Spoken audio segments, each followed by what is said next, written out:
क्रिस्त में प्यारे भाई और बहनों, संत लूकस के अनुसार पवित्र सुसमाचार अध्याय 16 पद संख्या 9 से लेकर, और मैं तुम लोगों से कहता हूं, झूठे धन से अपने लिए मित्र बना लो, जिससे उसके समाप्त हो जाने पर वे परलोक में तुम्हारा स्वागत करें। प्रियजनों, लूकस अध्याय 16 पद संख्या 1 से लेकर बेईमान कारिंदा का दृष्टांत है। अन्य दृष्टांतों से ये दृष्टांत को कुछ डिफरेंस है। प्रियजनों, शायद हमें ऐसा लगेगा कि ये जो कारिंदा, जो बेईमान कारिंदा का प्रेस प्रभु क्यों करते हैं, इसको उदाहरण के रूप में प्रभु क्यों हमारे सामने रखते हैं। ये बेईमान कारिंदा है। लिखा हुआ है कि जैसे उसने अपने स्वामी के संपत्ति उड़ा दिया, ही लिव्ड लैविशली, और उसका जॉब नष्ट होने वाला है और वो गलत हिसाब बनाते हैं। He makes false accounts, he manipulate the account. और प्रभु उसको उदाहरण के रूप में हमारे सामने प्रस्तुत कर रहे हैं। क्या प्रभु बेईमानी के कार्यों को प्रोत्साहन दे रहे हैं? यह सवाल जरूर हमारे मन में आने की संभावना है।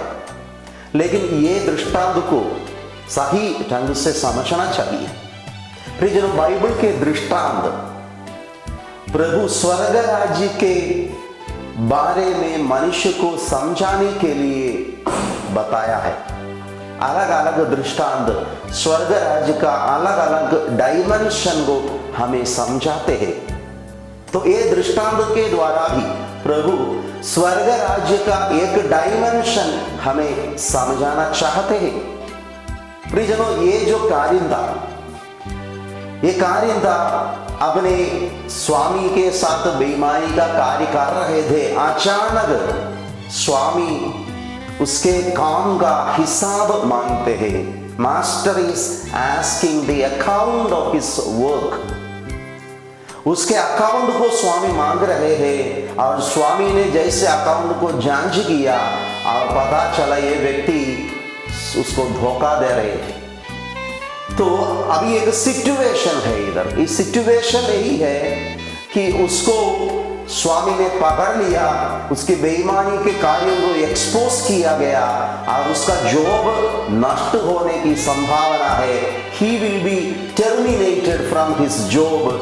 और एक सिचुएशन है, लाइफ एंड डेथ का सिचुएशन है, क्योंकि ये काफी साल से जॉब कर रहे थे। अभी ये जॉब नष्ट होने से उसको और कुछ जो दूसरा काम मालूम नहीं है, उसको दूसरा कुछ काम मालूम नहीं है, जीने के लिए और कुछ मार्ग नहीं है, और वो उसका जिंदगी इसी प्रकार की तकलीफ में है। It is a problem of life and death. ऐसे एक सिचुएशन में वो एक निर्णय ले रहे हैं। He is taking a decision in this situation.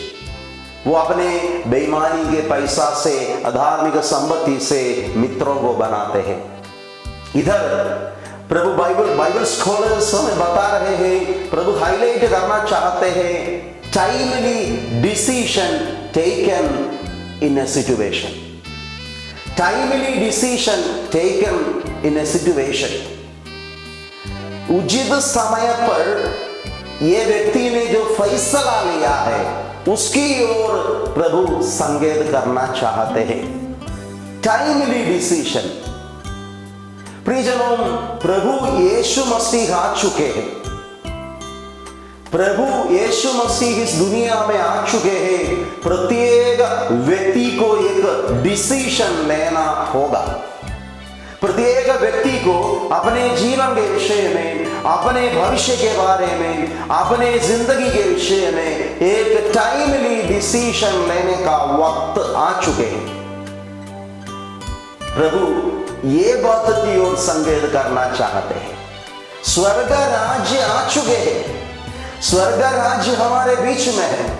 अभी व्यक्ति का बारी है taking a proper decision in favour of the kingdom of God. स्वर्ग राज्य के पक्ष में एक टाइमली डिसीजन लेना प्रत्येक व्यक्ति का उत्तरदायित्व है। प्रभु ये बात की ओर सूचना देना चाहते हैं, ये बात के विषय में हमें बोलना चाहते हैं। प्रभु बेईमान कारिंदा के बेईमानी को प्रोत्साहन नहीं दे रहे हैं, but the timely decision he has taken in A problematic situation. स्वर्ग राज्य आ चुके हैं, यीशु आ चुके हैं, सभी मनुष्यों को हिसाब देना पड़ेगा और हमें प्रॉपर डिसीजन लेने की जरूरत है। प्रियजनों, हमारे डिसीजंस को, हमारे जीवन में हमने जो फैसला लिए हैं, जांचने का भी एक समय है। हम स्वर्ग राज्य के पक्ष में, सुसमाचार के पक्ष लेकर क्या हमारे जीवन में फैसला लेते हैं?